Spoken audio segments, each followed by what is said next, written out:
بسم اللہ الرحمن الرحیم۔ السلام علیکم ناظرین اکرام، ایک بار پھر پاکستان نے نریندر مودی کے لیے فضائی حدود کو بند کر دیا ہے۔ ناظرین اکرام، پاکستان نے بھارتی وزیر اعظم نریندر مودی کو پاکستان کی فضائی حدود سے گزرنے کی اجازت نہ دینے کا فیصلہ کیا ہے۔ بھارت کی جانب سے مقبوضہ کشمیر میں جاری مظالم کی وجہ سے پاکستان نے یہ فیصلہ کیا ہے کہ بھارتی وزیر اعظم پاکستان کی فضائی حدود استعمال نہیں کر سکیں گے۔ بھارت نے اپنے وزیر اعظم نریندر مودی کے طیارے کے لیے پاکستانی فضائی حدود استعمال کرنے کی درخواست کی تھی، جو کہ پاکستان نے مسترد کر دی ہے۔ وزیر خارجہ شاہ محمود قریشی نے بتایا ہے کہ مقبوضہ کشمیر کے یوم سیاہ کی مناسبت سے نریندر مودی کو فضائی حدود استعمال کرنے کی اجازت نہ دینے کا فیصلہ کیا ہے۔ ناظرین اکرام، وزیر خارجہ شاہ محمود قریشی کا کہنا ہے کہ بھارت زیادہ عرصے تک عالمی برادری کو گمراہ نہیں کر سکتا اور مقبوضہ کشمیر میں جاری بھارتی مظالم کی پردہ پوشی ممکن نہیں ہے۔ اتوار کو یوم سیاہ کشمیر کے موقع پر اپنے پیغام میں وزیر خارجہ نے کہا کہ بھارت مقبوضہ وادی میں دہشت گردی کے اقدامات کر رہا ہے، جس پر عالمی برادری کو توجہ دینا ہوگی۔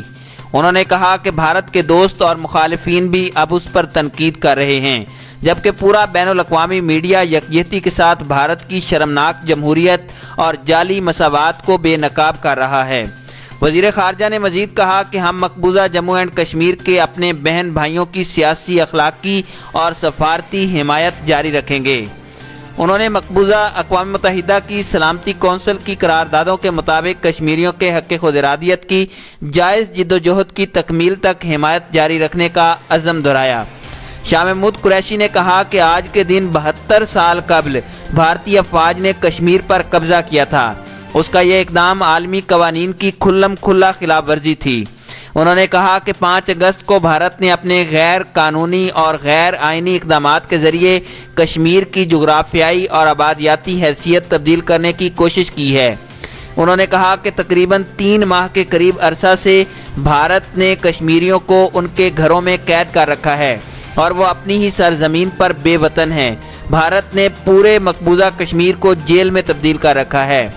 شاہ محمود قریشی نے کہا کہ مقبوضہ کشمیر میں جاری بھارتی مظالم کا کشمیریوں نے جرأت اور بہادری سے سامنا کیا ہے۔ انہوں نے اپنے کشمیری بہن بھائیوں کو یقین دلاتے ہوئے کہا کہ ان کی حق خود ارادیت کی جدوجہد کامیابی سے ہمکنار ہوگی۔ ناظرین اکرام، دوسری جانب ترجمان دفتر خارجہ ڈاکٹر محمد فیصل نے کہا ہے کہ مقبوضہ کشمیر میں 1989 سے اب تک 1 لاکھ شہادتیں ہو چکی ہیں۔ مقبوضہ کشمیر میں 3 دہائیوں میں 11,000 خواتین کی عصمت دری کی گئی ہے۔ ناظرین کرام، اتوار کو ترجمان دفتر خارجہ کے مطابق دنیا بھر میں پاکستانی سفارتی مشنز کو تقاریب کے لیے ہدایات جاری کی گئی ہیں۔ دنیا بھر میں تنازع کشمیر کو اجاگر کرنے کے لیے تقاریب اور احتجاج کیا جائے گا۔ ڈاکٹر محمد فیصل نے کہا کہ کشمیریوں کی حق خود ارادیت کی 72 سالہ جدوجہد کو اجاگر کیا جائے گا۔ دنیا کو تنازع کشمیر کی سنگینی سے متعلق ایک بار پھر باور کرایا جائے گا۔ انہوں نے کہا کہ لاکھوں کشمیریوں کے انسانی حقوق غصب کر کے معصور کر دیا گیا ہے۔ کشمیریوں کو خوراک، ادویات، بنیادی ضروریات اور سہولیات میسر نہیں ہیں۔ لاکھوں کشمیریوں پر جاری ظلم سے بڑا انسانی المیہ جنم لے سکتا ہے۔ ترجمان دفتر خارجہ کے مطابق دنیا کے ہر فورم پر پاکستان نے اس غاصبانہ اقدام کے خلاف آواز اٹھائی ہے۔ عالمی برادری کشمیریوں کو ان کے حق خود ارادیت دینے کا وعدہ پورا کرے۔ سلامتی کونسل کی قراردادوں کے مطابق مسئلہ کشمیر کا حل نکالا جائے۔ ڈاکٹر محمد فیصل نے کہا کہ مقبوضہ کشمیر میں 1989 سے اب تک 1 لاکھ شہادتیں ہو چکی ہیں۔ مقبوضہ کشمیر میں 3 دہائیوں میں 11,000 خواتین کی عصمت دری کی گئی ہے۔ انہوں نے کہا کہ 30 سالوں کے دوران 22,000 خواتین بیوہ ہوئیں۔ بھارتی ریاستی دہشت گردی سے لاکھوں بچے یتیم ہو چکے ہیں۔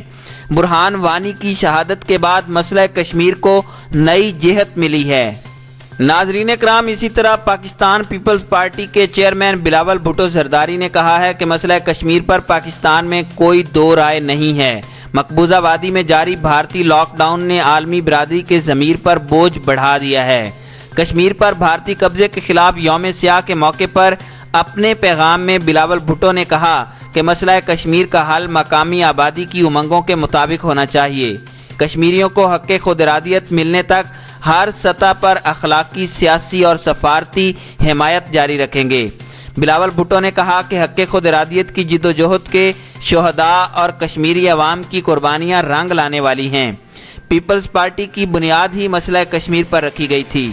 شہید بھٹو، شہید بی بی اور صدر زرداری نے ہر فورم پر مسئلہ کشمیر کو دو ٹوک انداز میں اٹھایا ہے۔ مقبوضہ وادی میں جاری بھارتی لاک ڈاؤن نے عالمی برادری کے ضمیر پر بوجھ بڑھا دیا ہے۔